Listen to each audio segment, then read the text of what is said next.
Companies come to us and generally they're concerned about the cost of an SPC system. And what I like to say is that any really good SPC system should provide information that's actionable and allow organizations to get a return on their investment in months, if not weeks sometimes. And that's what a good SPC system should do is take the data that an organization has and give them information that they can then provide that return on investment for themselves.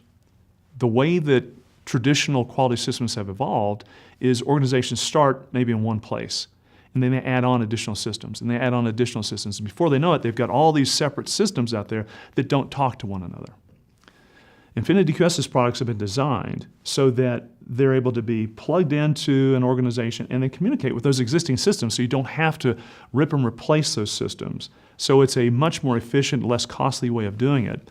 And of course, the great benefit here is that by sampling data from all these existing quality systems, now you get all that data in one single repository where you can go to that repository and pull the information you need in order to get those great benefits that give you the return on investment in a very short period of time.